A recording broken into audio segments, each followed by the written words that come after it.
Welcome everyone to KidLit Catalyst. Today we're joined by Tara Lazar and Mary Kole. And if you really think about it, publishing is just a chain of ooh. It's you having an idea, you lighting up your writers group or your, editorial consultant or whatever. And then an agent, it just takes one agent to say, ooh, I like that. Then they have to pitch it to the editor, which is them just aiming for their own ooh. The editor pitches the sales team, the sales and marketing team. And ideally, by the end of it, everyone's like, ooh, I like this. Let's do it. And then finally, the reader will see it on a shelf somewhere and say, ooh. So I get the gift of introducing you two. Are you ready? Yeah, Okay. Let's do it. Mary Kole's adventures in KidLit have included being an editor, a literary agent, as well as a consultant and development editor for writers of all genres. Mary works on children's books projects from picture books to young adults. She founded Good Story Company, which provides valuable content like the Good Story podcast and Crit Creative Writing Forum. And in 2020, she partnered with literary agent John Cusick to create Upswell Media, an intellectual property company which develops middle grade and young adult properties for today's diverse and dynamic publishing marketplace. Her book, Writing Irresistible KidLit, is a writing reference guide for middle grade and young adult writers, and that's available from Writer's Digest Books. Welcome, Mary. Thank you very much for having me. I'm so sorry for the long resume. It's a lot. Well, but Fantastic. There's reason for all of it. So, and then we have Tara. You did a really good introduction of yourself. Tara Lazar is a street magic performer, hog calling champion, award-winning ice sculptor, and those are things she has never been in actuality, but wishes she were. Instead, she has been an ice skater, which I can't do that at all. It's really a sad thing. And she writes quirky, humorous picture books where anything is possible. The most recent titles of her 10 currently available picture books include Your First Day of Circus School, The Uppercase Trouble in Capital City, 3 Ways to Trap a Leprechaun, and Bloop, which is just now coming out. Like, you can't even get it on Amazon. We have, I think, 4 more days. She has many more lined up for publication and probably far too many swirling in her head. You're going to see that in a couple minutes. This is a creative genius. Tara is the creator and host of Story Storm, formerly the Picture Book Idea Month, and she supports children's book writers all year, especially during January when amazing picture book creators join her for a whole month of daily inspiration. Welcome, Tara. Welcome, Mary. We're so glad you're joining us today on KidLit Catalyst. Thank you. You know, someone had said, well, what do Tara and Mary have in common? And I said, they both go way out of their way to support this community, this whole KidLit community, and in a lot of different ways. And boy, combining the two of you, oh my goodness. Starting from those early moments when people are looking for ideas to trying to develop projects more fully and learning everything they can about the field, it's like you've got it all covered. So we're really glad to have both of you here.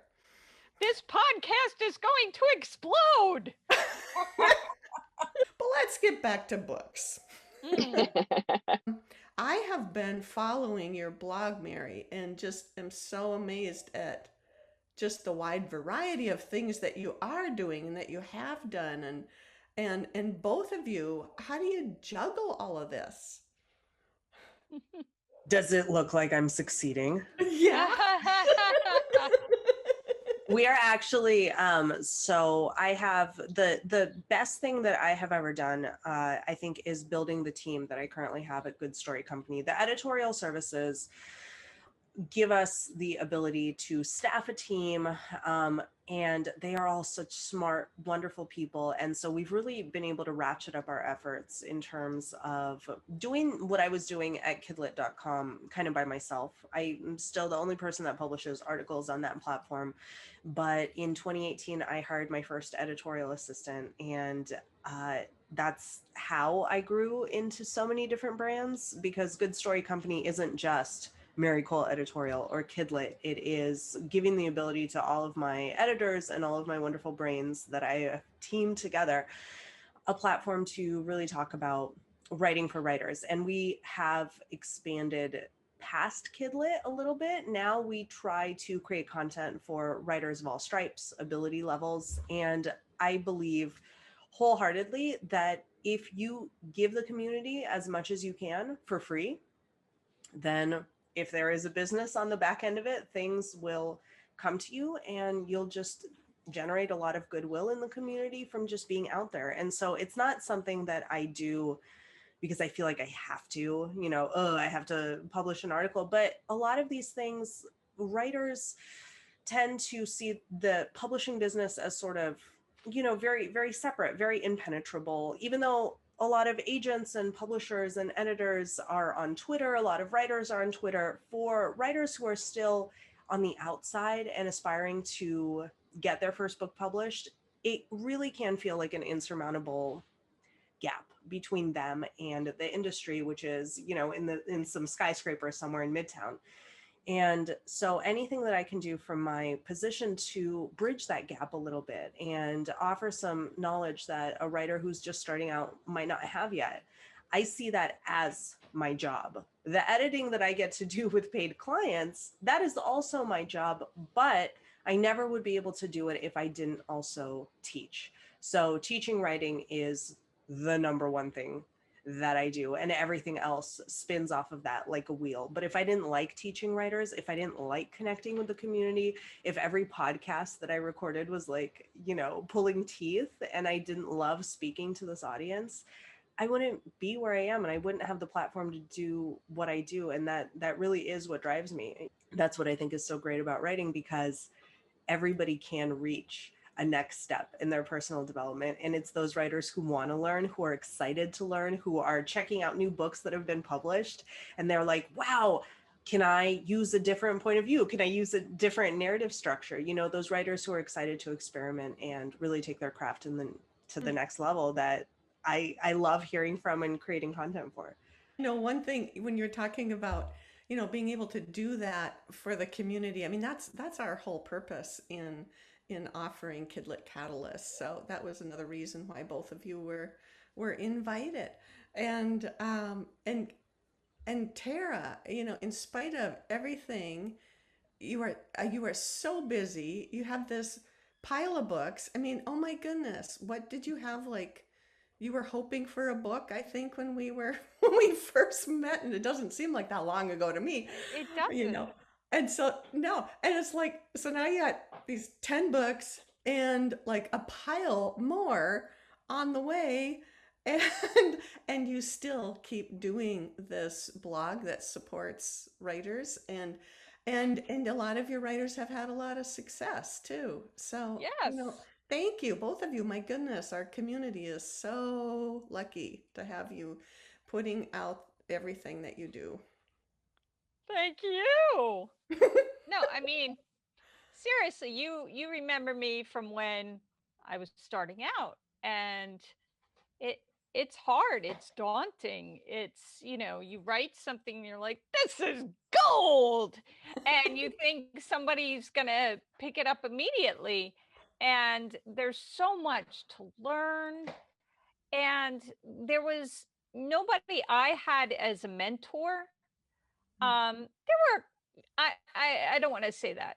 There were a couple people who told me some things, but like a lot of what I did, I had to learn myself. My first picture book I ever wrote was like 1,500 words. Who's going to buy that? Nobody. But like, I kept trying to convince myself, oh, it's not a picture book. It's a picture storybook. Somebody will publish it. No, nobody's going to publish it, Tara. So if I had $1 for everybody who was like, no, the picture storybook is alive and well. We just don't see any of them on shelves. But it's a thing, and it's coming back, and this is going to be frontlist title, picture storybook. Sorry. I just got that. I just got that like a week and a half ago from one of my coaching clients, the creativity coaching that I do. But as soon as I told her, she got it. I mean, she didn't like argue or anything. But I argued with myself. But I wrote more and more manuscripts, and through practice, I went from 1,500 words to 1,200 words to 900 words to 700 words. And at about that time, 10 years ago, 700 words was reasonable and acceptable. So, now when I write a first draft, it's like comes out 400, 500 words, no problem. But it takes a lot of practice to get there. To know which words are necessary and which words are not, and which scenes are necessary and which are not. And that takes writing manuscript after manuscript after manuscript. It's not taking one story that you wrote and revising it ad nauseum. That doesn't work. Because I think a lot of people, when they begin writing these picture books, don't know that concept sells. And if you have a bad concept or a common concept or a concept that doesn't appeal to a wide audience, it doesn't matter how many times you revise that manuscript, it's never going to be bought. And lots of things like this I learned myself through trial and error. And I was just thinking, I wish I had somebody that told me this when I was starting out. So now I am the person I wish I had. Does that make sense? yes. Yes. Yes. Okay, I'm going with that then. And thank you so for many that, levels, Tara. Yeah. And I would love for that, to, both of you. Oh, I am so sorry to overtalk. No. This is a conversation. We get to do so it. much. Okay. What is a concept? That is something that I think all writers struggle with. And when you say, it's all about concept, nobody's going to buy a bad concept, I agree with you 1,000,000%. But I think a lot of writers are still stuck on, what is a concept? How do I know if I have a good concept? And we have 5 great brains in the room. Yeah. Why don't we talk about concept for a second? If I can totally steamroll everything. Love that. So, hey, Tara. Yeah. I wish I had our remember we did those 2 blog posts many years ago for who was it for? Christy, right? Christy. I don't even remember. It was on high concept picture books. High What was the concept. feature on that, Deb? What was the thing that you remember calling out about high concept picture books? Well, it was a lot of it goes back to some of the stuff that Tara does on like Story Storm, and where people are talking about their ideas, and it really does kind of start with that idea, and which turns into that concept. Sometimes it's making sure you have enough combinations of unique items all in the same piece. It could be sometimes you might look at your old manuscripts that aren't going anywhere and think, oh, I loved the story idea in this, but these characters over here I really adore. What if I combine those and added whatever comes to mind, so there's more in there and more layers, but fewer words. It's not easy. That is, kind of my idea. A lot of times I try to think of high concept ideas, which is basically you can explain the whole premise of the story in 1 or 2 lines, like really quick. Like Bloop is about an alien who comes to take over Earth, and when he gets here, he thinks the dogs are in charge. Okay, so that's kind of where I began with that project. The Monstore is a store where you buy monsters. Like what else? But you can't return them or exchange them. Uh-oh. So if something goes wrong, you're really in trouble. I just feel sorry for you. Yeah, I think pitchability, I think layers. And I really like what you said, Deb, about kind of gathering your golden nuggets, because I think every story starts with a golden nugget. And what a lot of writers in the initial phases of their writing think is, okay, I really want to write a story about a kid who grows to accept themselves. We're seeing a lot of that message right now. We're seeing a lot of manuscripts that sort of reflect this self-love, self-awareness, which I think is wonderful. But at that level, at that very basic foundational level, there are going to be a lot of competitive manuscripts. And so that can be a layer, but I don't know if it's enough to be an entire premise. I think there's a big difference between the story nugget, which is what inspired you, which you think is amazing. Like maybe for you, it started with a monster story, right? But there's so many monster stories. And so it's like, okay, how do we wordplay is always fun. So Monstore, I think, pointed you in a completely new direction. But it's like, okay, so you need character, you need a plot, you need that theme, that universal story heart. And then ideally for this audience, something funny or a spin or a reversal. And I think for a lot of the very common picture book ideas that we're seeing, we need some kind of reversal, because we've done 1.0, we've done bedtime story 1.0, we've done monster story 1.0, we've done I love myself 1.0. And so how do we, like even Monsters Need to Sleep comes to mind, because it's a bedtime story for monsters, and the kids like, even monsters need to sleep. Okay, I might as well sleep too. And so something that turns it on its ear, but not just one of those things. I think an idea that's going to go the distance needs to, as Deb said, layer those elements. And if you have 5 manuscripts that haven't really taken off, maybe you take the nugget from manuscript 1, see if it fits in with a nugget from manuscript 2, and maybe you can kind of revitalize your unpublished backlist in that way. But I think the idea, I mean, I try to tell people all the time, the idea is where the mistakes get made. That's not to say they're not fruitful mistakes. That's not to say they're not a learning experience. And if you write that manuscript, you will learn a lot, whether or not it ultimately crosses the finish line.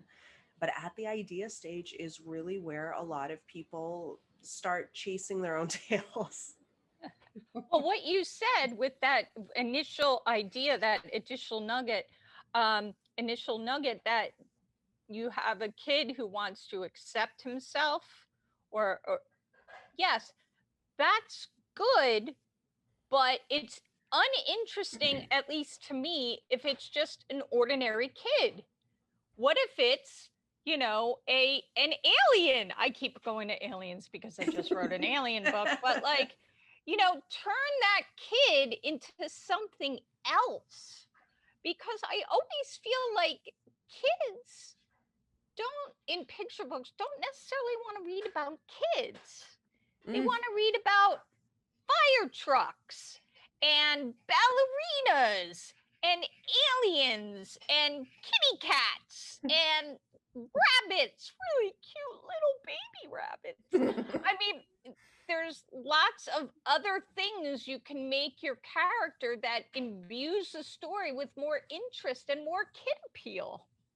Like, the kid appeal is really, really important. I don't like to start with an idea, well, I'm going to teach a lesson about being kind. Now, those books are great, and people have written a lot of great books on that, but that's not where I come from. I don't start with the heart of the story. I start with, well, I want to tell a story about a monster who's misunderstood.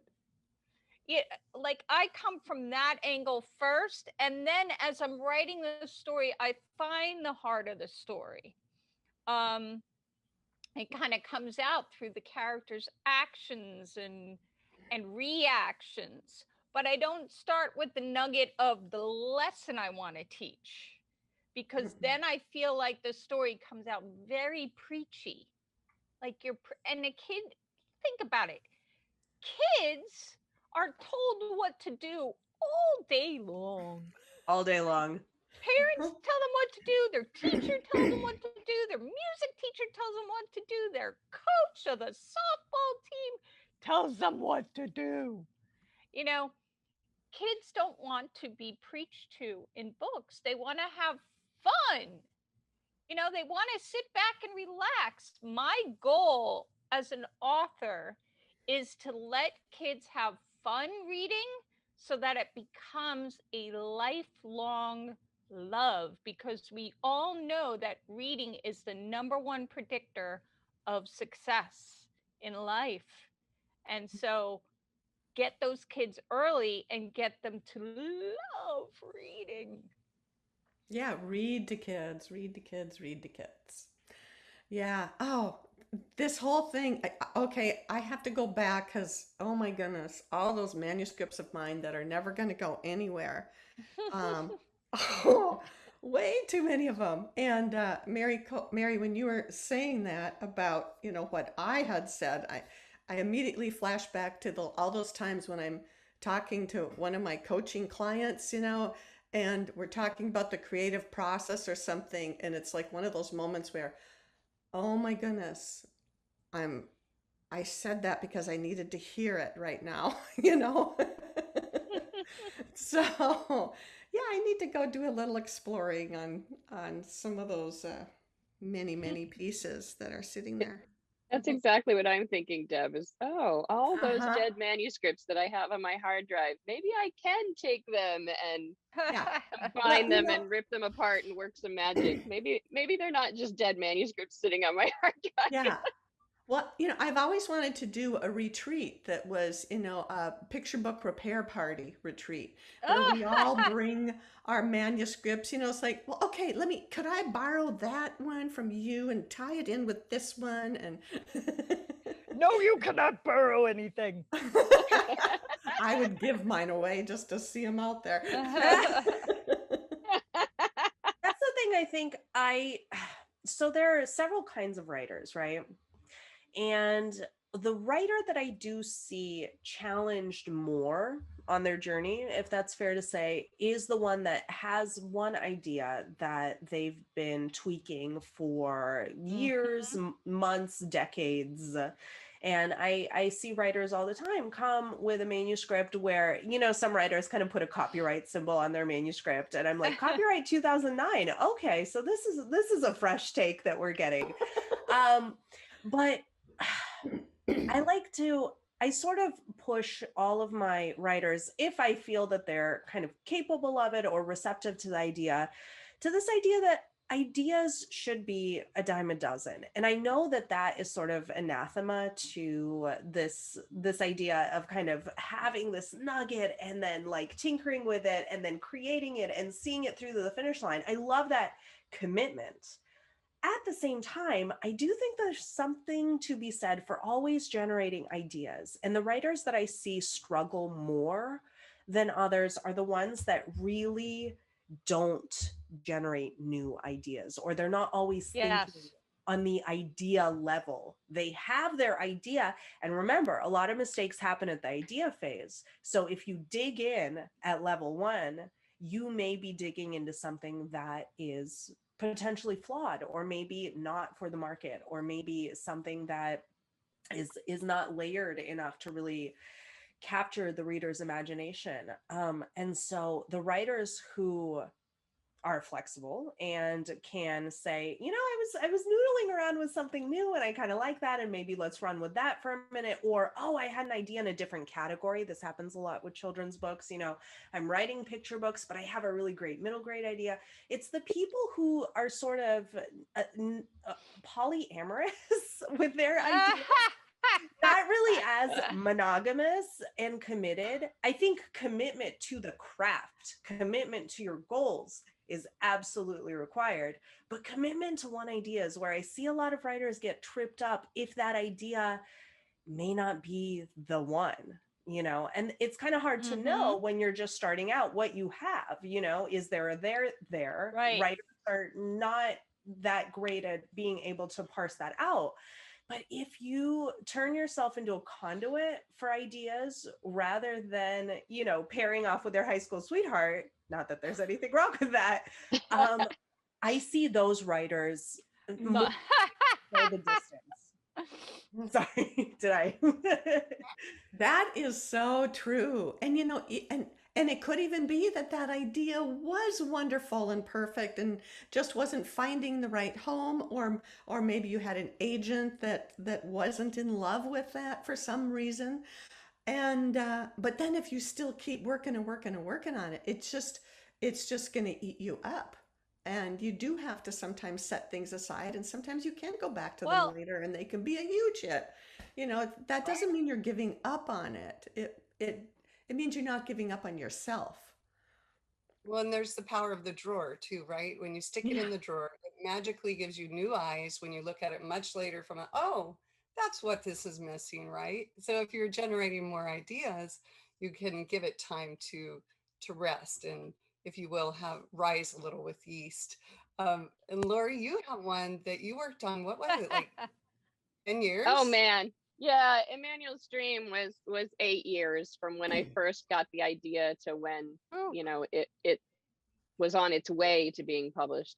It was 10 before it actually came out. But yeah, it's so interesting. I think there's also this really important practice element to the idea generation.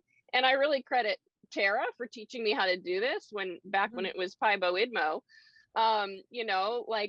Oh my, I need an idea every day. Where are they? I think that I had been really focused on having that one good idea as a beginning writer. And then I did Pybo Idmo, and it was just like, oh my gosh, ideas are everywhere. I don't have to be exactly, and it really did train me to go about my days differently. Yes. I'm jotting down ideas every single day now, just as a course of, oh, look at that. That's interesting. And right. Yes. My idea file just grows and grows. My idea file. Here it is. That's the question I get at school visits more often than any other. Yeah. I get the question of where do you get your ideas? And it's like, I have more ideas already than I will live long enough to write, but I'm still collecting them like crazy. Yes. And I blame Tara. Yes, every day. Yes, it's that habit. Every day. Well, it becomes a habit. My husband is telling me to be quiet, okay, on a podcast. I just called my husband who was weed whacking outside. I just called him and tried to smile and be like, stop it. That's okay. We were on with a good friend of ours on here on KidLit Catalyst who all of a sudden there was home construction going on, and she says, "You know how hard it is to find people during the pandemic? I couldn't tell them no." Right. Yeah. Things happen. Well, that's the whole point of this, is to be real. Yeah. Be real right. with my hair. Be real with my hair.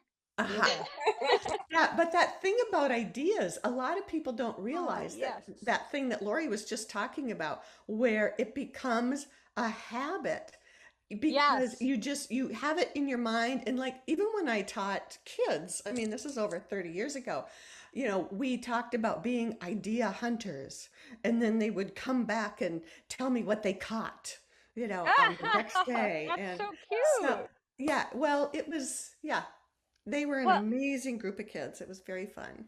Well, there's a few things that are going on here that I want to comment on. And it takes a lot of ideas. You got to get through the bad ideas to get to the good ones. And finding ideas is just like practicing anything else. When I go to school visits, this is what I tell the children. They ask me, where do you get your ideas? And I'm like, ideas are around you every day, every second of every day. You just have to start recognizing them. And then once you start recognizing them, you'll recognize them more. It takes practice, just like you practice to be a better soccer player, you practice to play your violin better, you practice to find ideas and to be receptive to these ideas that are coming to you all the time. Like I just showed this list and I add to this list all the time. Some of them are really terrible. I'll read you the first one. Butt nugget. What is that? I don't know. Will it ever become a book? My son will read it. He is a fart and poop expert. 5 years old. You have your first customer. I don't think he's the only one. Mary, how old is your son? Like I write down these ideas all the time.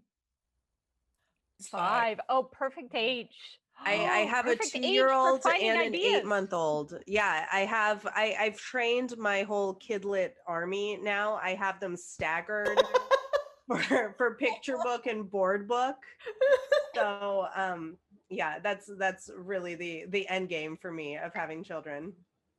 Test cases. There you go. Yeah. You have lots of test cases there. They're at But daycare. yeah. Oh, good. You can't be married to just one idea. And I see that from a lot of new writers that they come to me with an idea they've been working on for several years and they don't move on. And writing new ideas and writing new manuscripts gets you to be a better writer. Mm-hmm. And it doesn't cost you anything is the thing.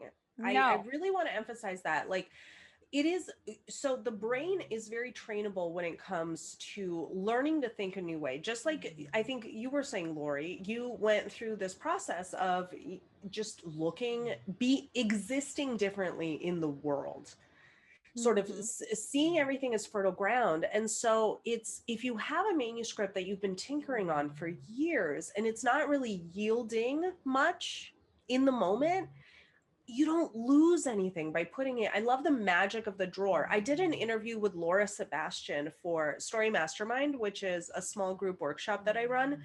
And she is actually just having her first manuscript published after 2 or 3 books that she wrote later.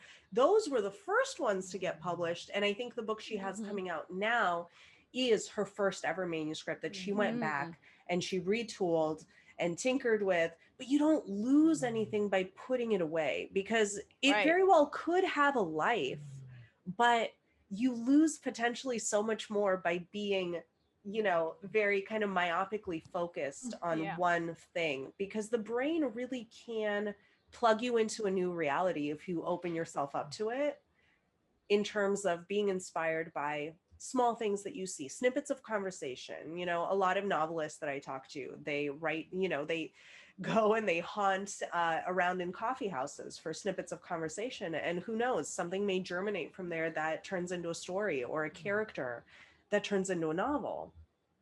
But and stuff that you put into the drawer, like I had a story called Blobfish Bob. It never sold. I love Blobfish with Bob. A title like that, how could it not have? I know, right? So I put it in the drawer, which is now our computer, our laptop, which has unlimited storage with the cloud up there. That cloud is getting heavy. And I took a scene from Blobfish Bob and I used it in a new manuscript. And that new manuscript sold into a series. So